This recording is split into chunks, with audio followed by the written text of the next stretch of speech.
Karma pe care ai moștenit-o. Cum influențează energiile strămoșilor tăi viața ta de azi? Te-ai întrebat vreodată de ce repeți tipare în viața ta care par să nu aibă o explicație? De ce anumite emoții, temeri sau experiențe reapar iar și iar, chiar dacă faci tot posibilul să le schimbi? Poate că nu totul provine de la tine. Există o memorie mai veche care trăiește în tine, cea a strămoșilor tăi. Și odată cu ea, energii și karmă pe care, fără să-ți dai seama, le porți. Ce este karma ancestrală? Karma ancestrală este ansamblul de energii, experiențe nerezolvate, convingeri limitative, emoții reprimate și tipare de comportament pe care strămoșii tăi nu le-au vindecat în viață și care au fost transmise prin linia familială. Este ca un ecou energetic care vibrează de-a lungul generațiilor până când cineva decide să-l confrunte, să-l transforme și să-l elibereze. Spre deosebire de karma personală, care se bazează pe propriile noastre acțiuni, gânduri și decizii, karma ancestrală nu se naște în tine, dar te poate afecta profund. Se manifestă prin repetarea poveștilor familiale, căsnicii eșuate, boli, sărăcie, conflicte cu autoritatea, abandon, temeri adânci sau chiar accidente inexplicabile. Chiar dacă nu-ți cunoști străbunicii, deciziile și emoțiile lor nerezolvate pot trăi în tine. Știința modernă, prin epigenetică, a început să recunoască că traumele trăite de strămoșii noștri pot influența expresia genelor noastre. Dar mult înainte ca știința să numească acest fenomen, tradițiile spirituale știau acest lucru. În culturi ancestrale precum cele africane, hinduse sau indigene americane, se recunoaște că vindecarea sufletului nu este individuală. Este colectivă și profund legată de linia genealogică. Când o persoană se vindecă, vindecă 7 generații în urmă și 7 în față. Semne că porți karma ancestrală, repetiția tiparelor familiale. Există un ciclu constant de divorțuri, abuzuri, ruină economică sau boli similare în familia ta. Încărcături emoționale fără explicație. Simți teamă, tristețe sau anxietate intensă, fără cauză aparentă. Relații complicate cu părinții tăi, mai ales dacă acestea sunt tensionate, distanțate sau de dependență emoțională excesivă. Dificultate în a merge înainte. Oricât de mult ai lucrat la tine, ceva pare să te oprească. O conexiune puternică, pozitivă sau negativă cu un strămoș.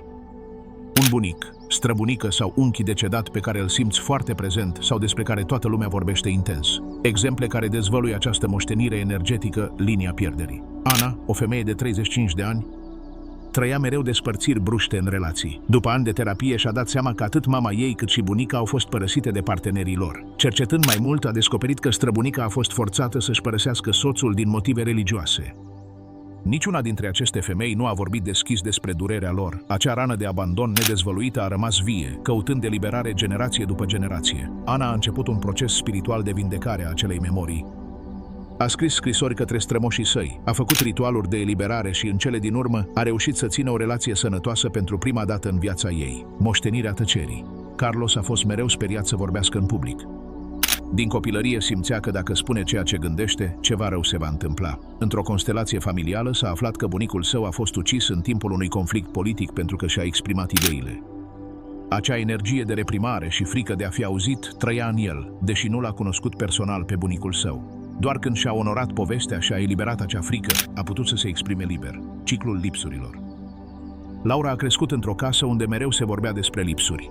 Banii nu cresc în copaci, trebuie să lupți pentru a supraviețui, erau fraze constante. De adultă, în ciuda talentului și oportunităților, mereu își sabota progresul economic. Explorând arborele genealogic, a descoperit că străbunicul ei și-a pierdut totul într-un război, iar familia a trăit în sărăcie zeci de ani. Acest trauma generațională s-a impregnat în modul în care descendenții percepeau banii. Laura a început un proces de reprogramare energetică și ancestrală, iar relația ei cu abundența s-a schimbat radical. Răspunsul este în energie. Totul este energie. Fiecare emoție nedezvăluită, fiecare traumă nevindecată devine un câmp vibrațional ce rămâne în memoria liniei genealogice. Această energie caută o cale de rezolvare, de transformare și adesea o face prin descendenți. Tu ești canalul. Există suflete care, înainte de a se naște, aleg să vină într-o familie pentru a o ajuta să se vindece. Acesta nu este o povară, ci o misiune sacră. Dacă citești asta, probabil ești unul dintre acei spirite conștiente, alese să taie lanțuri, să elibereze memorii și să deschidă căi noi. Vindecarea karmei ancestrale nu înseamnă să învinovățim strămoșii, ci să-i înțelegem și să le dăm ceea ce nu au putut avea. Înțelegere, pace, expresie, iertare. Prin tine și ei pot găsi odihna. Îți împărtășesc aici căi pentru a începe acest proces de eliberare. Vindecarea karmei moștenite nu este doar un act simbolic sau spiritual. Este o decizie profundă și conștientă de a te elibera de durerea care nu ți aparține și de a onora istoria celor care au venit înaintea ta. Aici îți împărtășesc cum să extinzi fiecare dintre aceste acțiuni transformatoare. Cunoașteți în profunzime istoria familială. Nu este suficient să știi doar numele și datele. Întreabă despre emoțiile nespuse, secretele, momentele care au marcat familia ta. Au existat pierderi bruște? A fost cineva exilat, respins sau exclus? Fiecare poveste ascunde chei tainice. Vorbește cu bunicii dacă mai trăiesc. Întreabă-ți părinții ce își amintesc. Chiar și tăcerile sunt semne. Poți să-ți scrii un arbore genealogic emoțional, în care să notezi nu doar informațiile exterioare, ci și rănile vizibile și invizibile. Aducând aceste informații la lumină, începi să iluminezi umbrele din linia ta genealogică. Fă un altar ancestral cu intenție și prezență. Un altar este mai mult decât o decorațiune. Este un canal spiritual. Dedica un colț sacru în casa ta. Pune fotografii ale strămoșilor tăi sau, dacă nu ai imagini, scrie-le numele sau așează simboluri care îi reprezintă. Pământ, apă, flori, semințe, pietre. Aprinde o lumânare cu respect. Vorbește cu ei. Mulțumește-le, cere-le ghidare și binecuvântarea pentru a-ți continua drumul cu mai multă conștiință. Vizitează altarul în momentele de îndoială sau durere. Amintește-ți, ei merg alături de tine. Practica iertarea generațională din inimă. Mulți dintre strămoșii noștri au acționat din teamă, ignoranță sau disperare. Nu putem schimba ceea ce au făcut, dar putem schimba relația noastră cu moștenirea lor. Scrie scrisori în care spui ce nu a fost spus înainte. Nemulțumiri, întrebări, mulțumiri, lacrimi reținute. Le poți citi cu voce tare la altar sau într-un loc natural, apoi le poți arde ca simbol al eliberării. Acest act simplu are un impact profund. Lași să plece povara și îți recapeți puterea. Explorează constelațiile familiale ca pe o oglindă a sufletului. Această tehnică terapeutică creată de Bert Hellinger permite să vezi ceea ce mintea conștientă nu poate percepe. Legăturile invizibile, ordinele perturbate, destinele repetate.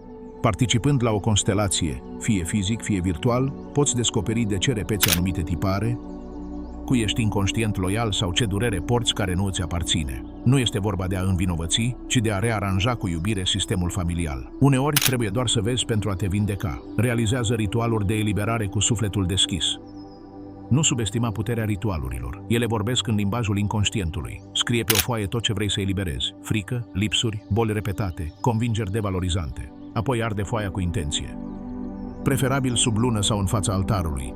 Vizualizează cum acele energii se transformă în lumină. Poți însoți momentul cu muzica ancestrală, cântece sau rugăciuni. Importantă este prezența, dăruirea și iubirea cu care faci acest lucru. Afirmă-ți în fiecare zi energia nouă. Fiecare cuvânt pe care îl rostești este o sămânță energetică. De aceea este vital să folosești afirmații conștiente pentru a te reprograma. Scrie-le pe oglinzi, repetă-le la trezire, integrează-le în meditațiile tale. Câteva exemple. Aleg să tai cu iubire tiparele care nu mi mai servesc. Îmi permit să trăiesc liber, fără să repet durerea liniei mele genealogice. Sunt o posibilitate nouă pentru arborele meu familial. Amintește-ți, fiecare afirmație este un act de creație. Tu dai naștere unei povești noi. Nu ești o victimă a destinului sau a arborelui tău genealogic. Ești un suflet puternic care a ales să încarneze în această familie pentru un motiv. Să transforme, să curețe, să semene lumină acolo unde a fost întuneric. Fiecare act de vindecare pe care îl faci azi reverberează în firele timpului. De fiecare dată când alegi iubirea în locul fricii, adevărul în locul tăcerii, abundența în locul lipsei, rescrii povestea liniei tale. Vindecarea nu este liniară și nici perfectă. Uneori va durea, dar în spatele durerii este puterea. Când alegi să privești dincolo de tine, când te uiți înapoi cu compasiune și înainte cu speranță, ceva profund se schimbă. Și acea schimbare nu te transformă doar pe tine, transformă copiii tăi, nepoții tăi și copiii nepoților tăi. Imaginează-ți că rădăcinile tale nu mai sunt pline de durere, ci de înțelepciune. Că roadele pe care le oferi nu sunt repetiții, ci evoluție. Că moștenirea ta nu este frica, ci libertatea. Tu poți fi acea schimbare. Tu poți fi veriga care rupe lanțurile. Amintește-ți, nu ești singur. Strămoșii tăi te însoțesc, te ghidează. Unii poate nu au putut să te iubească cum aveai nevoie, dar acum te pot susține dintr-un alt plan. Deschide-le inima, dă-le iertarea ta, cere-le puterea și continuă să mergi cu certitudinea că fiecare pas pe care îl faci este un pas al multora care au fost înainte și al multora care vor veni după. Acționează azi, scrie-ți povestea, ține un jurnal al tiparelor, emoțiilor și a ceea ce știi despre familia ta. Începe să conectezi punctele, caută ajutor dacă ai nevoie. Un terapeut transgenerațional Un șaman, un constelator sau un ghid spiritual te pot însoți. Fă-ți o promisiune. Nu este suficient să înțelegi, trebuie să transformi. Promiteți să nu repeți ceea ce ți-a făcut atât de mult rău. Promiteți să fii noul început. Tu nu ești doar tu, ești vocea multor generații, ești speranța strămoșilor tăi, ești medicina pe care linia ta genealogică o aștepta. Și azi poți spune, cu hotărâre și iubire, aici se rupe ciclul, aici începe lumina. Dacă acest mesaj a rezonat cu tine, dă un like, abonează-te la canal și împărtășește-l cu cineva care are nevoie să audă asta. Amintește-ți, când tu te vindeci, vindeci pe mulți alții. Pe curând și să te însoțească mereu înțelepciunea rădăcinilor tale.